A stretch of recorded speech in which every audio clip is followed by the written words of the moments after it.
Welcome to Public Domain Video Theater presented by the great detectives of old-time radio.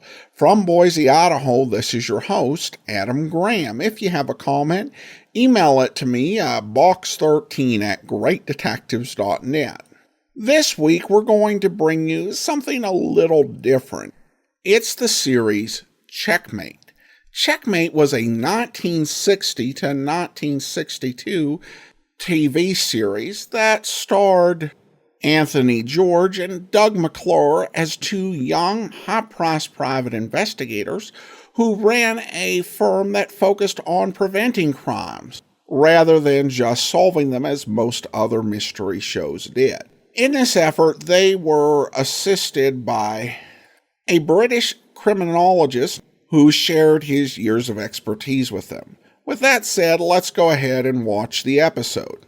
It's Season 1, Episode 15, original air date January the 14th of 1961, and this one is entitled The Human Touch.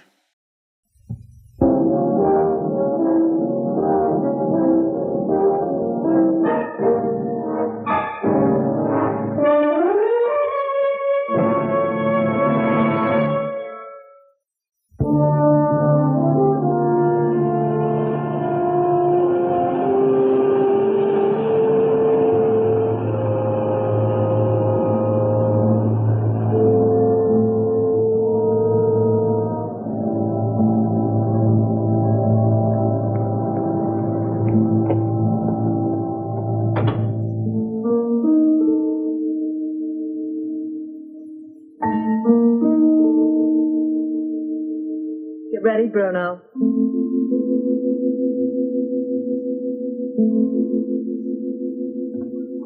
Carl?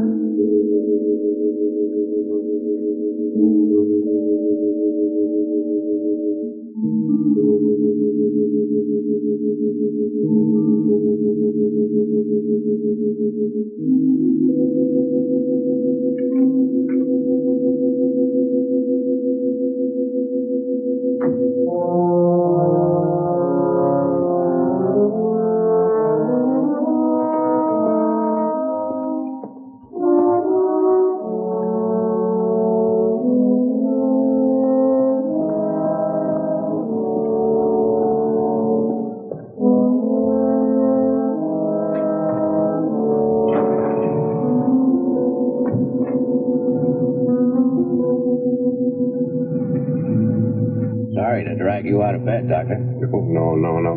The psychological moment, but... You know, if he'd held out a little longer, I think I'd have confessed to that matter. Well, good night, Lieutenant. Good night, Carl. Or rather, more...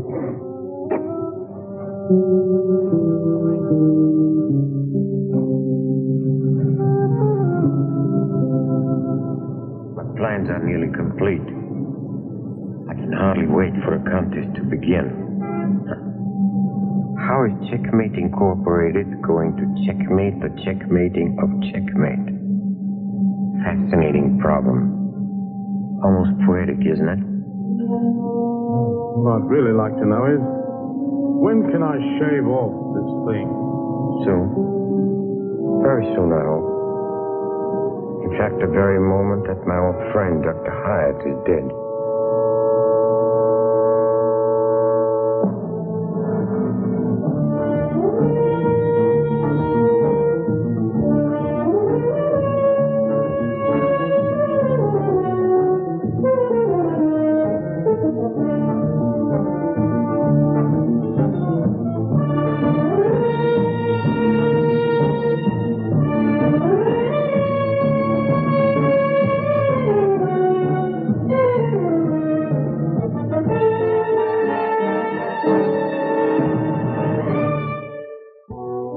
Doctor, will you please stand still? Oh, this is preposterous. Well, that's one word for it.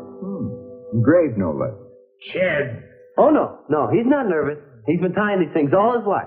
Carl, once and for all, will you two stop acting like a pair of old hens? Alonzo Pace Graham invited me to dinner. I accepted.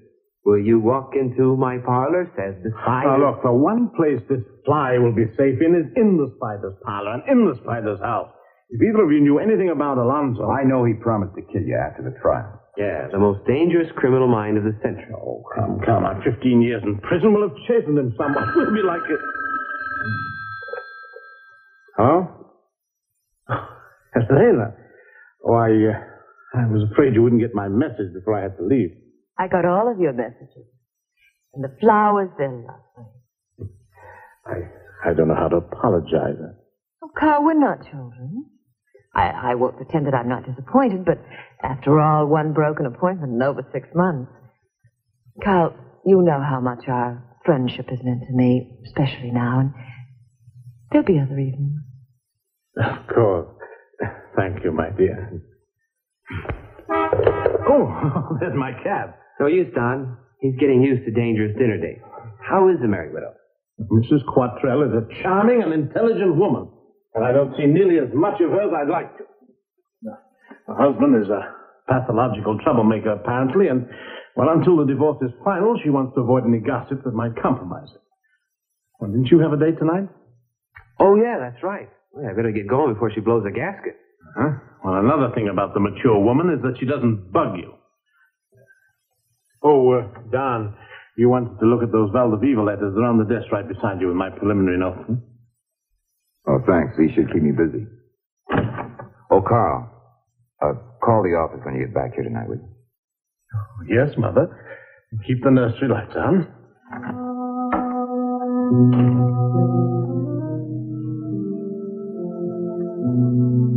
Well, have fun tonight. Oh, yeah, I will. Oh, don't work too hard. Oh, no. I'll turn in as soon as Carl calls. Good night.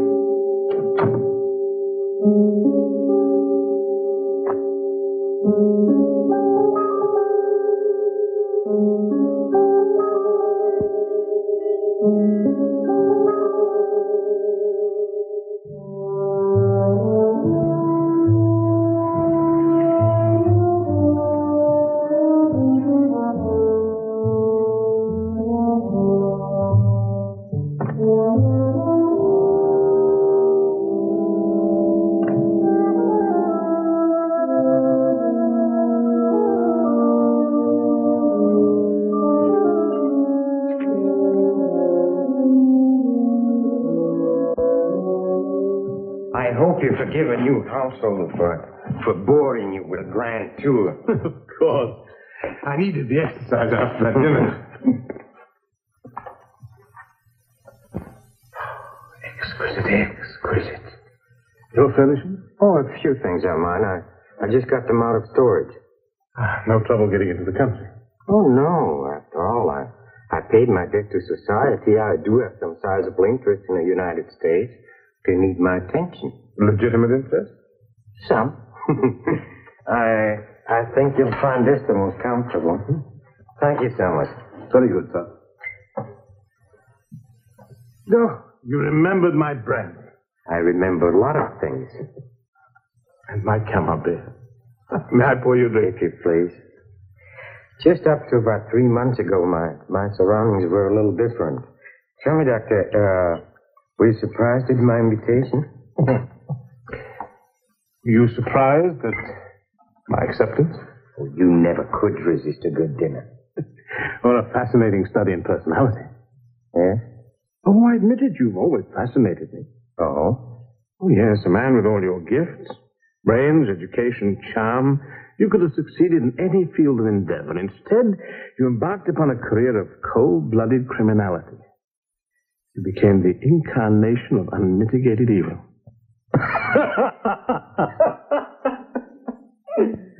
A self-made Lucifer.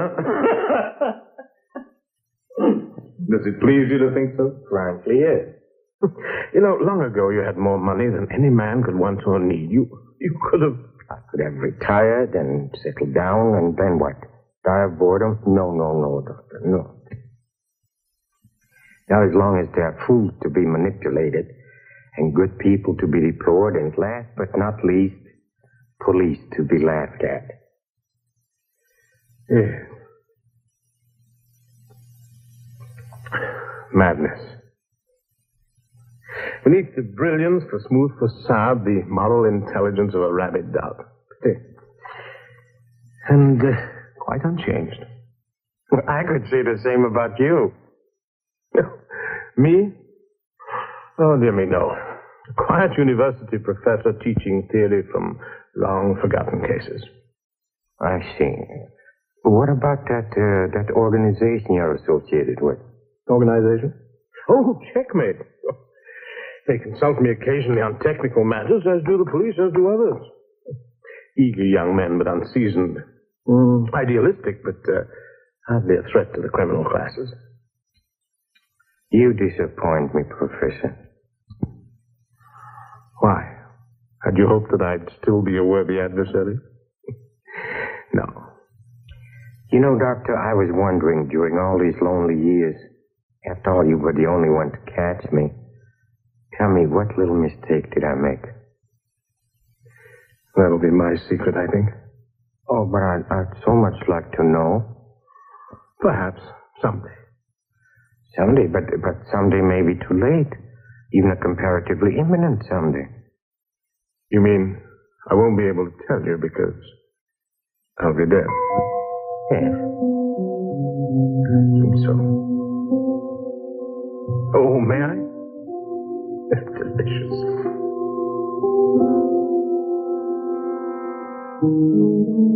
Well, well, well. Well, great minds think alike. Take more than a small army to keep this place under surveillance.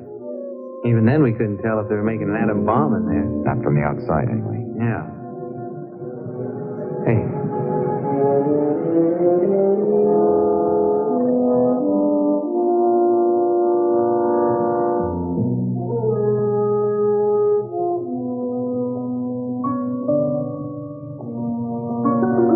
Maybe we got excited for nothing.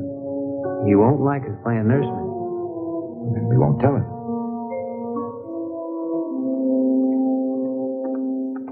A cab for Dr. Hyatt, sir. Oh, yes. I asked him to come back at 10. Tell him I'll be right there. Yes, sir. Just when it was going to get in first thing. Oh, you have a plan, I'm sure. Several. One which, no matter what the police may suspect, could never be brought home to you. I guarantee you'll be surprised. Perhaps you will be. Oh, my dear friend, you must give me the name of your chef. I'm sure my club would be delighted to have him on its staff. After you've been eliminated. Good night, my friend. Good night, Carl. Sleep well.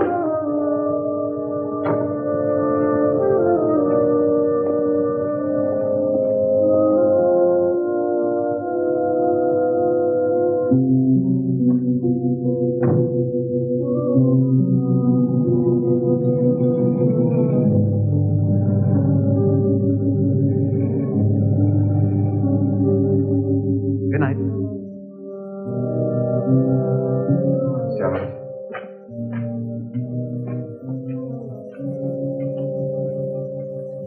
This statuette here.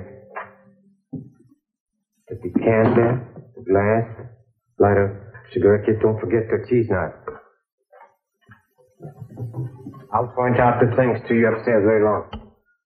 Sister, did you get it? All of us, sir. Good. Bruno! Come in, Bruno. Sit down. We've got a lot of work to do tonight.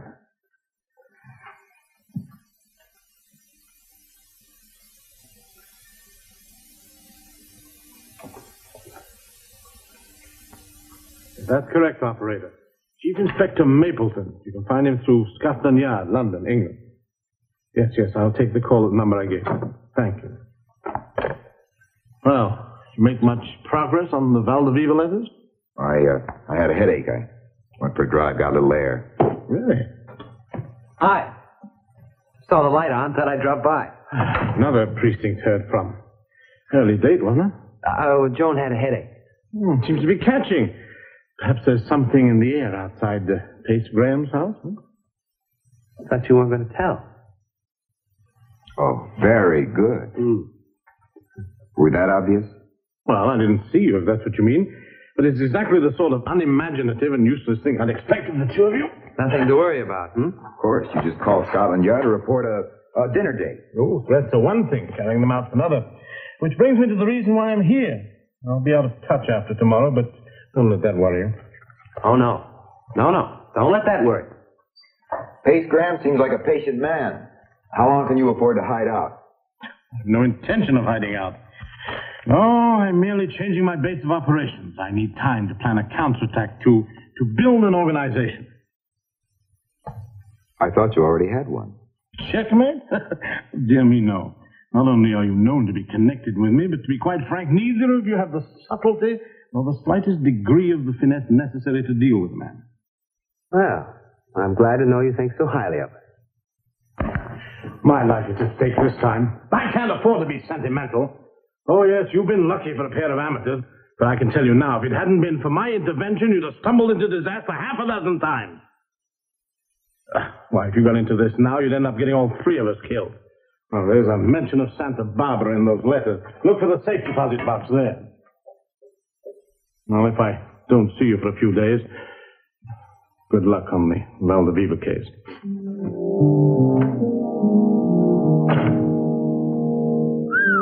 What? A ham. We'll need extra legs on this one. Tim Haney's free. All right, I'll take up a couple other guys in the morning, since he won't cooperate. He thinks Pace Graham is dangerous, all right. So dangerous he'd rather take his own chances than let us get involved. He's also a stubborn old goat. So we'll get ourselves involved. Then he'll have to bail us out.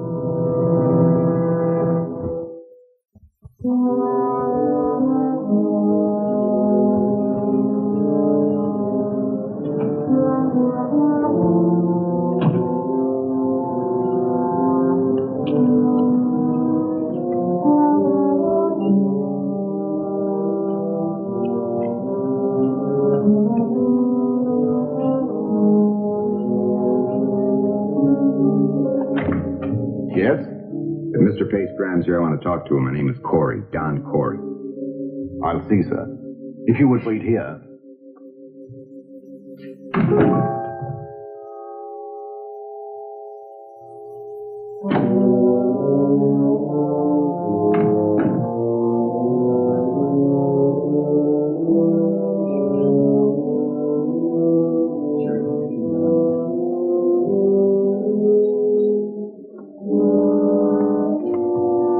He said to wait.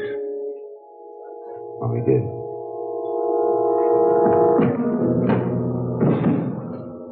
Now, what was that?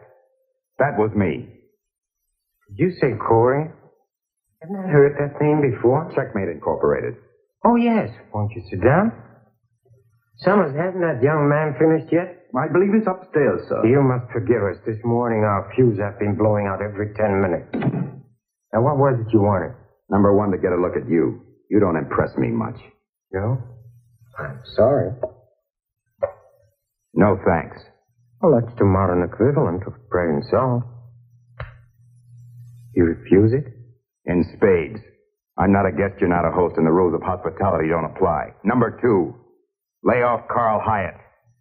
He told you, huh? I am surprised. You know, the way he was trying to keep you out of this, he reminded me of a mother partridge trying to lead the hunt away from her young. He didn't have to tell me. Well, have you found it? Well, it's hard to trace a wire in an old house like this. I like to rip up the plastic till I get an idea. Which I'm sure will be never. But right now I'm having a little conference. These thick walls, wouldn't be surprised if they were mice. The morons of the world unite. Go on, Mr. Corey. I've said it. Did it ever occur to you that involving yourself in a situation like that might be dangerous for you? Now you listen good. Checkmate was set up to stop jokers like you. If we don't, and anything happens to Carl Hyatt, we'll do everything we can to see the police hang the rap on you. And if that doesn't work, I'll take care of you myself, personally. Evidence or no evidence. You honestly expect me to believe a performance like this? I mean, battering your way in and talking like a shamus? Ever heard a playback of the way you sound? You're deliberately going out of your way to insult me, aren't you? Just declaring checkmate in. Mr. Corey, in that case, it would be rude to leave you out. But let me assure you, I never intended to. So long as we understand each other, Mr. Pace Graham.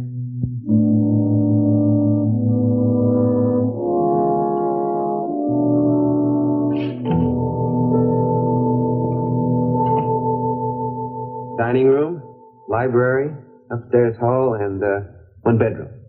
Yeah, they ought to do it, Kim. If you hear anything at all out of line, you can hold me on that. Banish your worries. Whoever your client is, he must be paying you plenty. If our client knew we were working on it, he'd go up in smoke.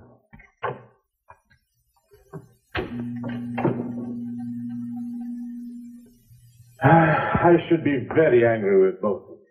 But And no more of this lone wolf stuff. No running away from us. it's done now.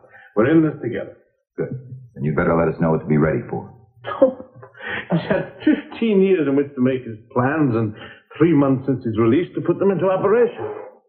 No, I can only tell you what not to expect. Bullet in the back, bomb in the mail, poison in the soup. That wouldn't satisfy his ego. No, he'll want to baffle me, discredit me, humiliate me. When you read his dossier, you'll understand why I respect him. The fancier he gets, the more chances we'll have to trip him up. Well, Judd checking the neighborhood for any visitors. Ken's got a wire at the inside. I'll check immigration for his port of entry. Yes, and I'm expecting a call from the overseas operator. Scotland Yard may be able to tell me the name of the associate he kept in contact with. And I'll be good, I promise.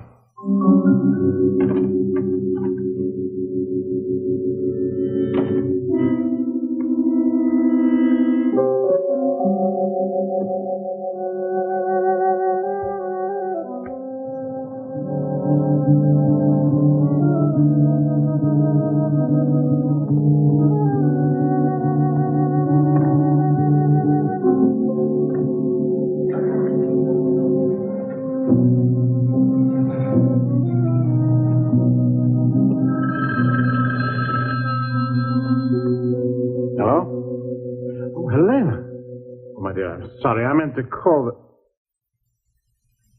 Tonight? Well, I'm afraid... Oh, my dear, what is it? Oh, no, not your husband again.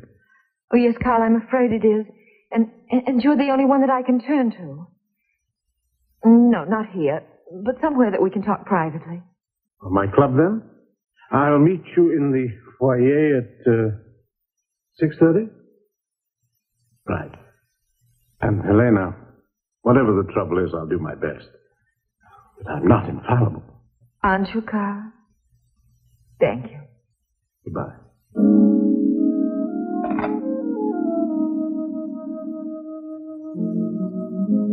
The Vallejo Club at 6:30. The chink in every man's armor. Wouldn't you love to know mine? But I caution you, you'd better stay convincing when you meet him. I haven't much choice, Heather. You see, Carl, I must have that money in my hands by tomorrow. I'm sorry. I sound as if I'm blaming you for my stupidity, but if my husband finds out... Yes, he's a dangerous man. Oh, Teddy, there may be a phone call for me. I told the long-distance operator I'd be here. By the way, your mother's better, I hope. Yes, thank you, Doctor. We brought her home last week. Oh, good. Now, the 20,000. You had bonds for that amount, which you awarded him by your interlocutory decree. I thought it was worth it to be free of him at last. But unfortunately, since then you had given them to another man for investment, and now he refuses to return them to you, is that it? I haven't been very lucky with the people I trust. Not until you. And you thought I was so intelligent about money, and I kept hoping. Well, you have proof. No chance for him to deny it. Deny it? I have the letters right here. Well, if he still has possession, it shouldn't be too difficult. He lives in the city? Yes, Marin County. The bonds are right there in his house. And he just laughed at me on the telephone this afternoon. I'll speak to a friend of mine on the police force. Oh, the police can be very discreet. The police? I see. Well, unfortunately, at the moment, my dear, I'm engaged in something... I know something very important. I shouldn't have asked you, Carl. Just a foolish woman and a sordid little swindler. No. It's all right, Carl. I'll see him myself. And he won't laugh at me tonight. Oh, Helena, please. A gun? Give it to me, Helena. Now, don't try to frighten me, Carl. I'm sorry if you're disappointed in me. I'm sorry. Helena, wait, please. Wait, Helena. Please.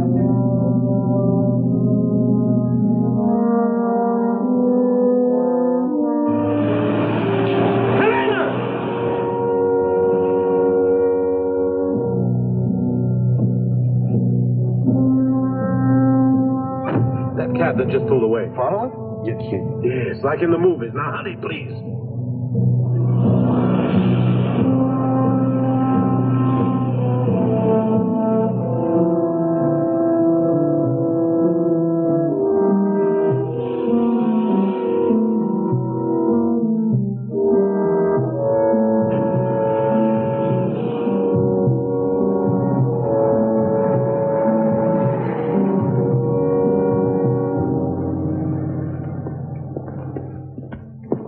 Everything has been fine.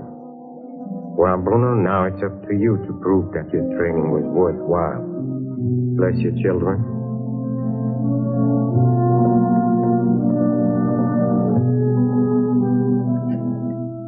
Accomplishing anything? Trying to figure out a pattern. Even Pace Graham has to have one. Hello, Tim. Anything doing? Not at this end. The guy's a music lover. I've had Beethoven coming out of my ears all night. Here, listen.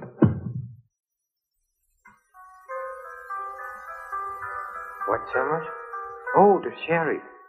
Okay, Tim. Will you let me know, huh? Right. And would you turn the volume down a bit, please?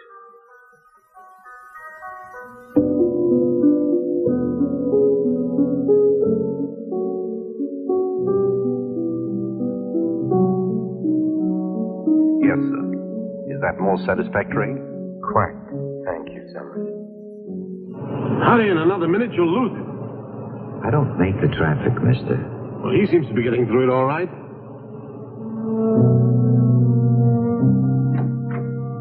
Blackmail. Cheap blackmail. Give me those letters. Oh, no, I won't. What would your friends on the police force think if they knew what the great Dr. Hyatt was doing inside? Don't press me too far, Helena. I might just...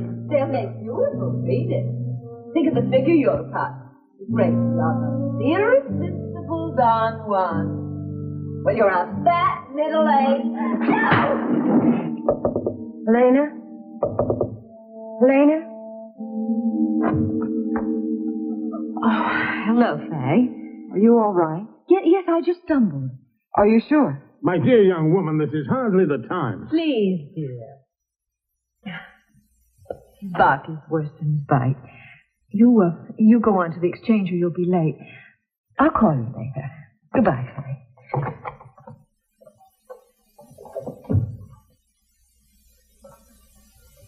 Now will you be sensible? You mean submit to this? Oh, no, Helena. You'll find out what kind of a bite I have. I'm not afraid of you. I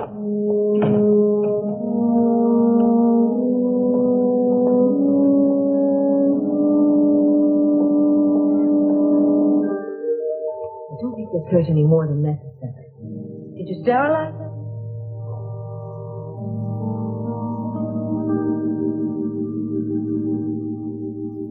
Then after that idiot driver got me thoroughly lost in the backwoods, I had to wait another 20 minutes while he hiked to a station for gasoline. And you just happened to neatly be put out of action for a little over 3 hours. Helena? That's impossible. Well, I know her background, her tastes. Well, after all, I met her quite by chance at a concert. Pickup. And Delilah couldn't have been more surprised. Did you get a good look at the driver? Certainly. I noted down his number on the license. So you weren't really quite sure? Well, at least you haven't lost all your marbles. Something tells me we'd better have a talk with the lady. Coming, Carl? Yes. I'm afraid I'd like to talk with Helena myself.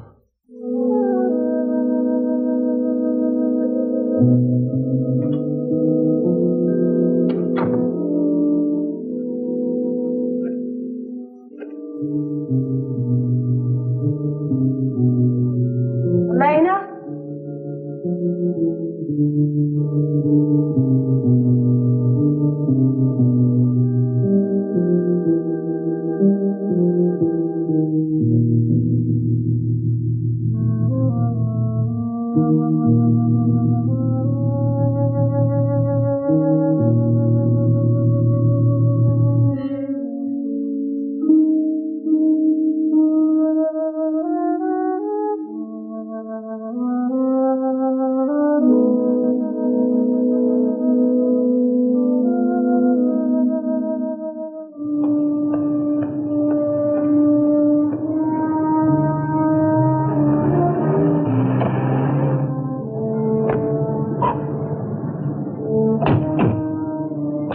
Lieutenant Brand. Then she did find him. Carl, maybe... It looks like assault, possibly homicide. Notify the hospitals. Put out on all points on the woman's convertible. You want to check those descriptions again? The woman about 5'5", blonde, blue eyes, 118 pounds. Wearing a black dress, gray mink stole. The man 5'10", heavily built, full beard, slouch hat, carries a walking stick. Oh, Sergeant, I'm Dr. Carl Hyatt. What happened here? I saw the lieutenant's car outside. What? Yeah, right. In here, Doctor. Lieutenant, Mrs. Quattrell, is she? This is the way we found the place. Lab boys haven't even got here yet. Her convertible is missing from out front. Mrs. Quattrell is a friend of Dr. Hyatt. He's been trying to reach her. Yes, I was with her earlier this evening. Here? No, I've never been in this apartment. She preferred to meet me outside. I see. Yes, you see, her divorce wasn't final, and she was afraid of any gossip that might compromise it. Sergeant, ask Miss Rezan to step in here. All right, Tom, cut the mystery. What happened? Well, according to the girl next door, Mrs. Quattrell was shaking down her boyfriend for some incriminating letters, and he got rough about it. Yes, she carried them in this. She worked for a telephone service. When she didn't hear from Mrs. Quattrell, she called a couple of times, and then finally came home.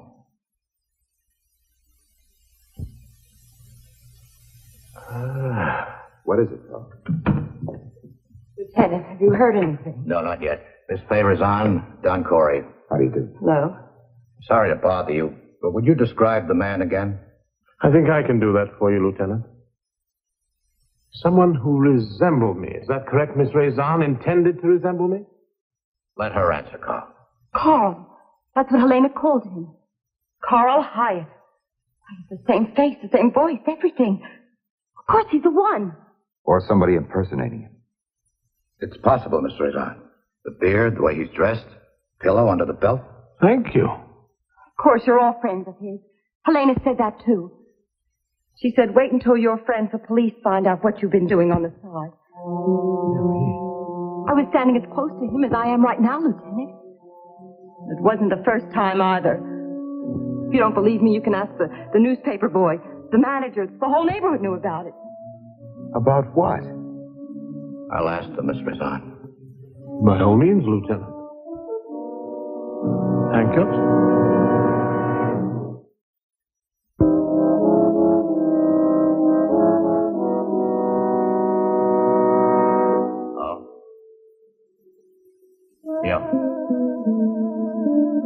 Yeah, sure, he can come in.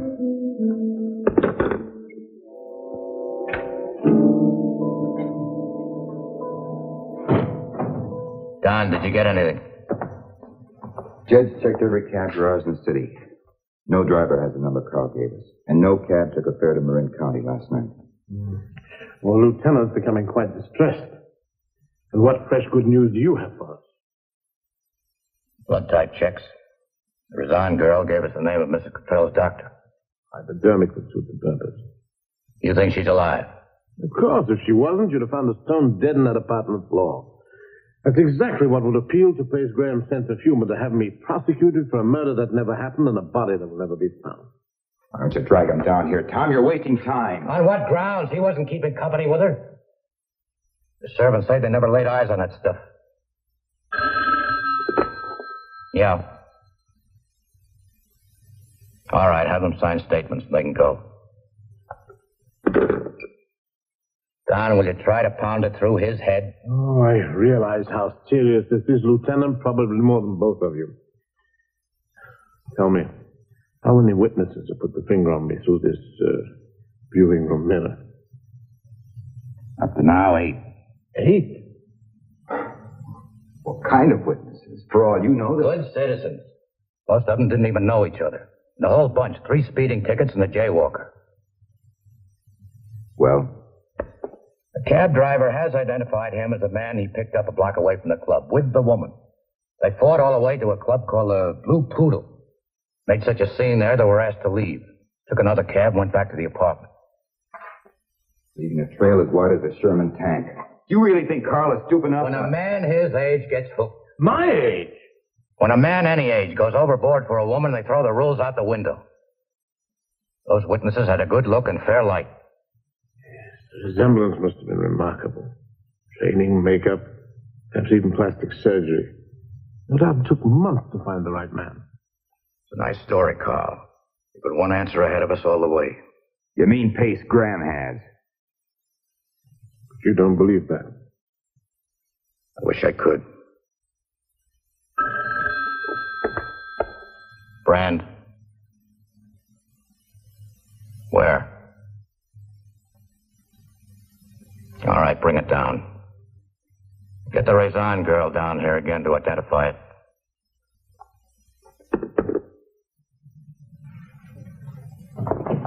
Carl.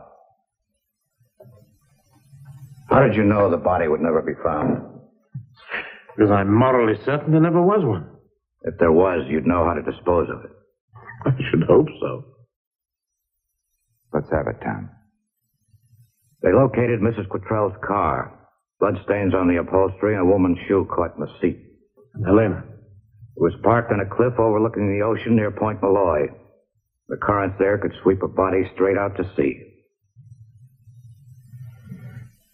Well, as Jed would say, me and my big mouth. I thought things were bad enough this morning. But if they don't find it, then It's been known to happen, if there's a strong enough presumption of death. Well, they can't hold him tonight anyway. I got Dan Barton down there taking care of the legal end. Where are you going? Well, Don, the police have to be ethical, but I don't. Jed, you'd be dead. And Carl would be a prophet. He wouldn't appreciate it. Now, why don't you stick around and keep in touch with Tim and the rest? Keep check on that phony cab driver. If Mrs. Quattrell is alive, they may try to get her out of town. Where are you going? For the past month, somebody's been masquerading as Carl around that apartment house.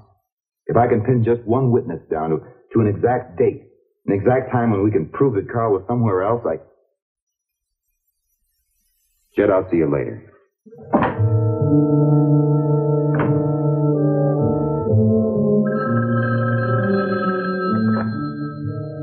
Checkmate.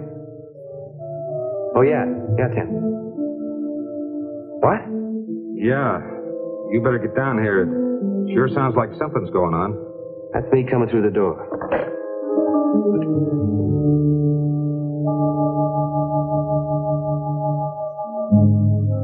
Just went down in the elevator. No, I'm not putting a tail on him. He's not the type to skip out.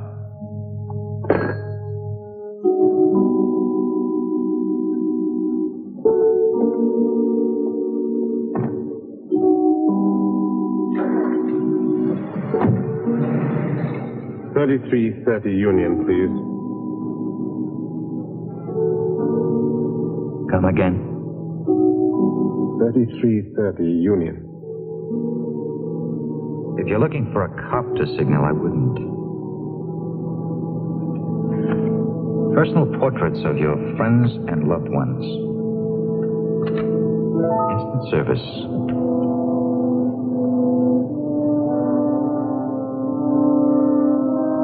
Don't worry, he's not dead. He isn't even doped too heavy. See? He moves. Where is he? Where nobody will ever find him if you don't play ball. Still want the same address? No. I assume you have your instructions.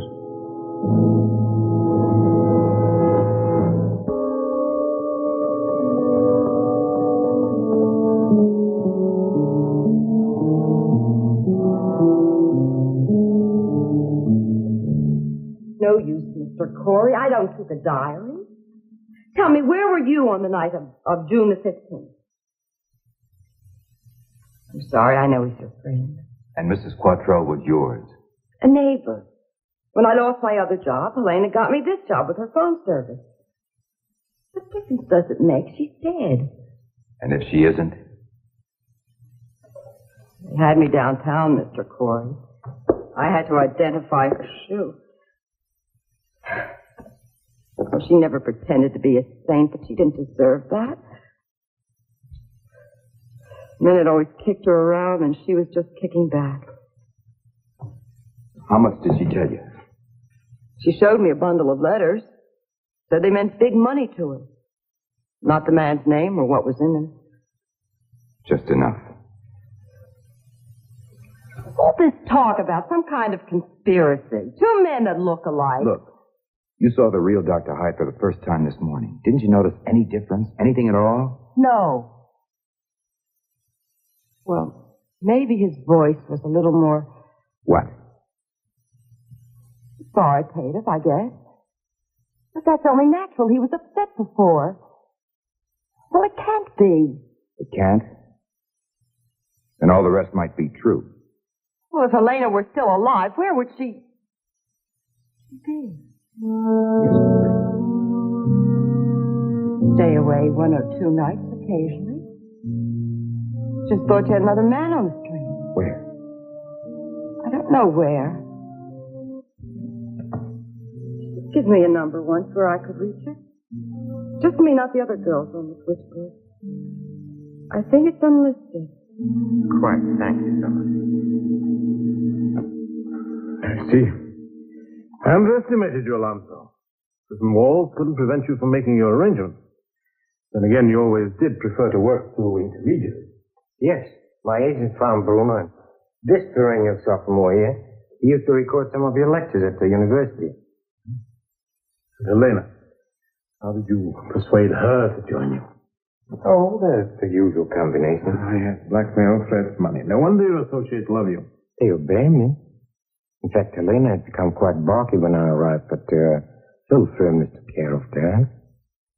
Yes, now your plans have matured and have been delivered into your hands. Surely you don't intend to kill me in your own house? Me? I don't intend to kill you at all. Hmm? No, I left some clues for Mr. Corey. Not too easy, but I expect him to be able to find at least one. And Jetsu? Oh, they'll find him somewhere, not far from here. Quite unharmed, but he won't have the faintest idea what happened to him. Now, with Checkmate disarmed, he's a mentally distractor. Oh, yeah. Don't confuse youth with ineffectiveness, Alonzo.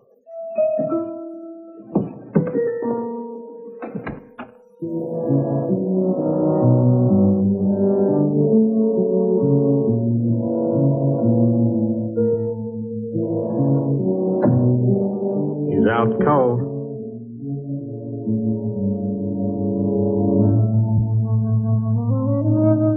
There he is. Well, here it goes. See you, Doc.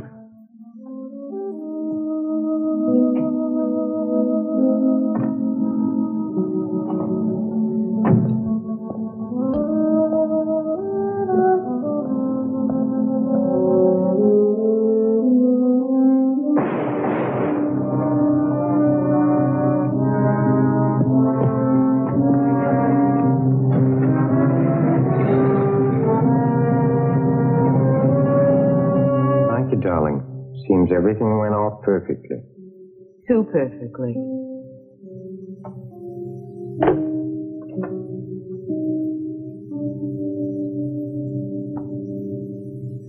Well, Carl, it's time to make your decision. Because in a few minutes, Bruno will be here with Mr. Corey in hot pursuit. And he'll be able to see Bruno run up these stairs. Not Bruno. Myself. Oh, of course, because Bruno never existed except in your imagination.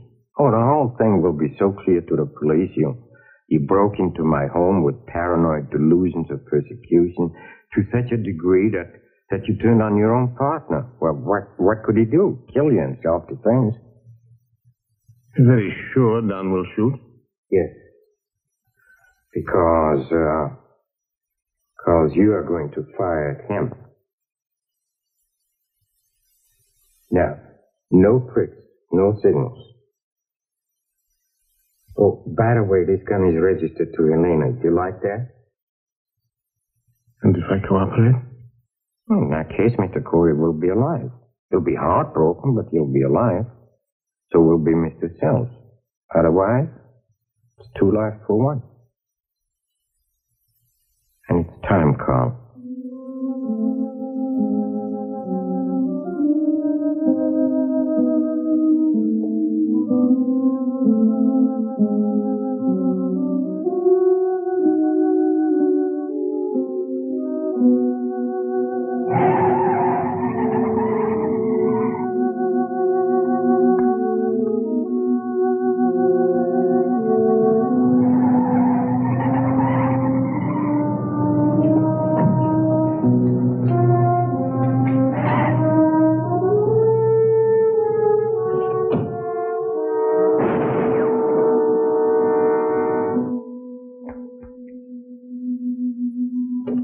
Now, Carl!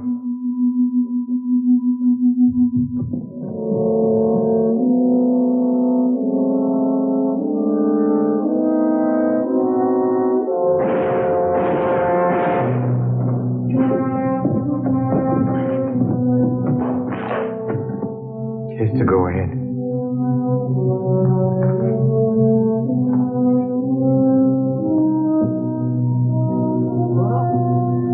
Hey, Bruno.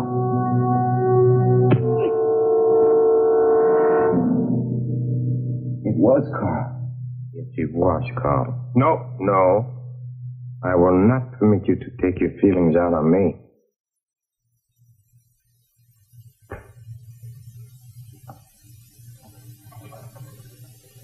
It's tragic, Mr. Corey, but I'm convinced the police will find it justifiable.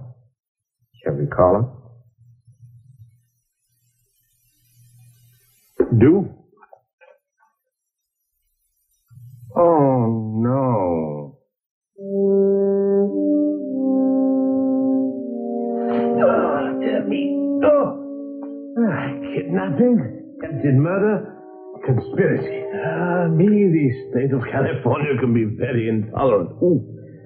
Dear, I'm bruised, I fear, but it's been quite a while since my commando days. After you, Jen. Well, look at all the fun I missed. Oh, she told me about the big plan after she untied me. You know, Doctor, I still think she likes you. Well, shall we wait in the library? Well, you can always send her cigarettes if worse comes to worse.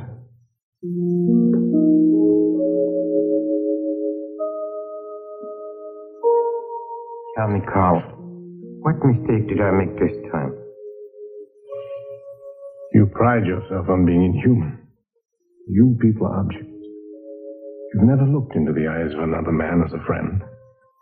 That's something no makeup, no impersonation, no distance can counterfeit. As before, you forgot the human touch. Lieutenant Brand, please.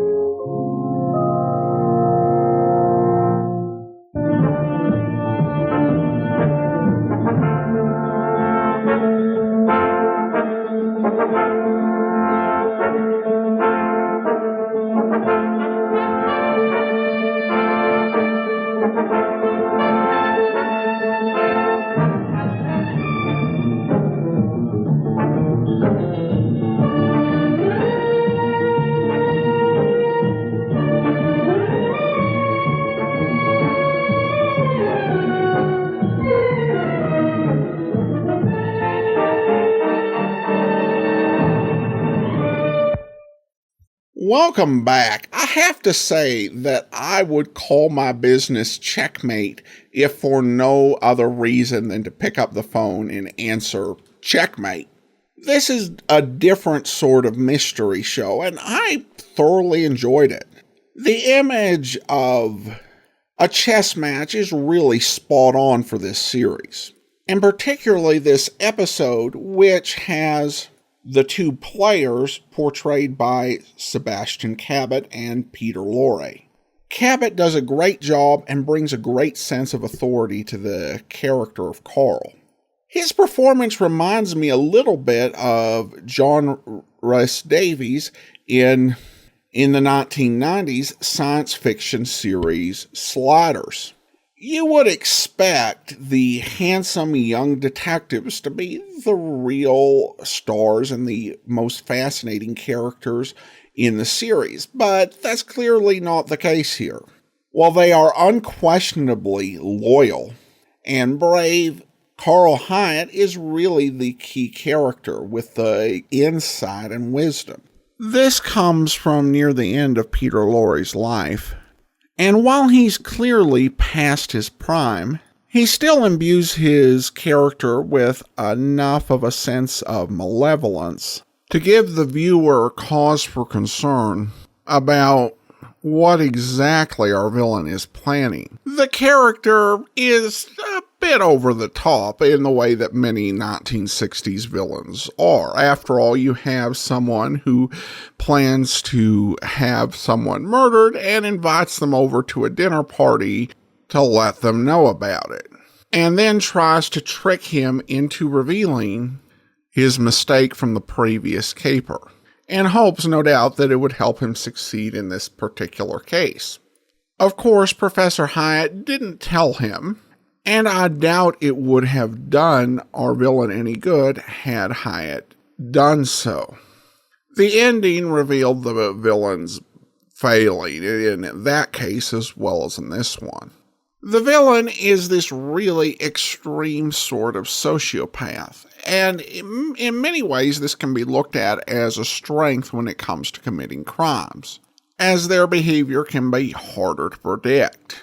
But this episode suggests that there's a flip side, and that's not the only series to raise that point. It also happened in the second Columbo pilot, Ransom for a Dead Man, where the killer's consciencelessness ultimately caused her downfall. Killers like this look at human sentiments and emotional attachments as things to be exploited, as Alonzo Graham does throughout this entire episode, but often overlook the strength of human emotional ties, which ultimately turns out to be his undoing. Sadly, Checkmate is one of those series where only a few episodes have fallen into the public domain. The vast majority are still under copyright, so we won't probably be covering any more on this series. Speaking of the series, I would really love your feedback on what you think of public domain video theater. A lot of work and effort goes into recording these commentaries and editing them together with the videos, and so much of that is done by Andrew Rhines of OTRWesterns.com. I'd love to hear what you think of what we're doing with this particular series, whether the commentary is worth hearing, if there's some other format you would like to have it in, or if there's other things that you would like to have discussed in the course of the video theater episodes. So please email me your feedback on that, and any feedback would be much appreciated. Just send it to box13@greatdetectives.net, and that's all for now.